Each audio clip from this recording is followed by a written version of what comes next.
Today I'm at the Elvis and Kresse workshop in Kent to find out why their bags, belts and homeware earns them an Eco Crown. You will not believe what this is made of. In 2019 I'm on a personal mission to make my lifestyle the greenest possible and to encourage us all to think more consciously about our everyday purchases. So, luxury handbags and environmentalists aren't two things that normally combine, so I would love to hear a bit about your story and your brand. I've always been fascinated by waste. I discovered that 100 million tons of material went to landfill. I suppose I was quite annoyed by that, and that really gave me the idea that if I was going to do a business project in the UK or any kind of project, that it would have to involve waste. And then I found the fire hose and I fell completely in love with it. Amazing. Well, I'm excited to see these hoses and to see the products that are made out from them. So let's have a look.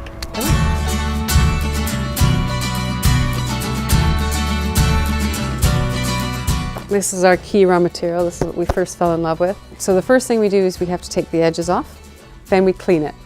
Once it's clean, we then can use it as belt stock if we want to make belts, but if we want to make bags, then we have to go through another process. You have to feed it through that machine, and that machine will peel the hose completely in half, and that gives us 88 meters of bag making material. Which is a lot of raw material. Which is a lot of raw material, and it's fairly uniform. We can see behind us right here. This is our sort of stash right now. How do you then make the pattern for the bags or the belts? So like how does that now work?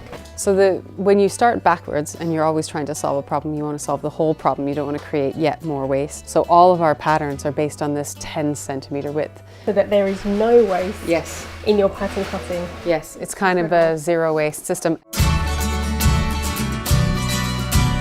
So we can see some of your bag collections over here, and there's obviously a lot of fire hose. There's also other materials being used. So can you tell me a bit about how that's sourced? In this backpack, we have decommissioned fire hose, we have rescued leather, which is joined together in our system. And then if I open the bag up, I've got a lining that's made from material that we reclaimed from Burberry. So the bag, outside of the zipper and the threads, made from rescued materials. It's also stuffed with waste paper, waste newspapers to be precise. And when it gets packaged, it's packaged in a dust cover made from reclaimed materials, and it will even go out in rescued packaging, which we also make ourselves. So there's kind of an obsession there. This leather is from offcuts. How is that kind of pattern effect useful in making the patterns for your bags? Well, if you have a cowhide is sort of shaped like this, and that's not the shape of a handbag or a car seat or anything like that.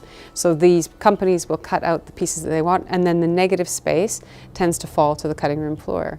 And that can be tiny little bits of scrap or larger bits of scrap. And we designed this system, which works a lot like Lego, because you have 3 shapes that kind of repeat and repeat and repeat. And by combining those, we can make whole new hides. We made a leather tapestry for a hotel in Tennessee that was 40 feet long and 10 feet high, and was 10,000 hand-woven pieces. That's incredible. So we can do things that leather couldn't do, but yet we're retaining the value and the beauty of the leather material. So if we have 1,000 kilograms of waste leather, with our system we can save 720 kilograms. So it's an incredibly efficient way of using this raw material. Absolutely. Yeah. Fantastic. Other luxury brands, you know, you can be paying £7,000 for a handbag. Like how much would you pay for one of these items? Traditional luxury might price what they think the market will bear, and our pricing is entirely based on labour. These are labour intensive, actually probably more labour intensive than some luxury bags, because we're using 1, 2, 3, 4, you know, how many pieces, and they might for one face use one piece. But this bag is £245.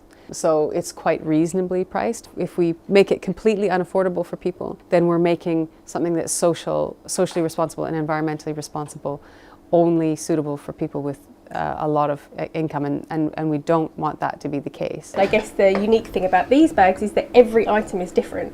Yeah. Right, there's no item that's the same here, they're all unique. They're all completely unique, and actually we do a lot of bespoke projects for people, so even if someone comes to us and they still want something that no one else has, that's definitely something that we'll be able to deliver for them. So it really feels like Elvis and Kresse is not a traditional business. So how do you run this company differently?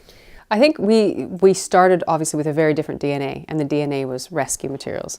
And then we decided to transform those into really beautiful things. And the third thing that we do that's quite unique is that we give 50% of the profits to charity. And by combining those sort of three aspects of our DNA, we naturally fit quite well into what is known as the social enterprise movement. And these are all businesses that at their core are solving social or environmental problems. So in terms of their priorities, impact is kind of number one, and profit is really only a consideration because it helps you fund impact. We're very, proud to be a part of that movement. We were also one of the first UK B Corps, which is a growing movement of businesses. Shareholders are not more important than the people and the planet. And one of the rules that we have is if we think that something is going to be bad for other people's grandchildren, we don't do it. It takes selfishness out of the equation. It takes exploitation off the table. It makes environmental degradation impossible for you. It means that in the long term, you are probably going to be a business that stays around. So there we have it. If you need a luxury handbag in your life, don't go to Bond Street. Check out Elvis and Kresse.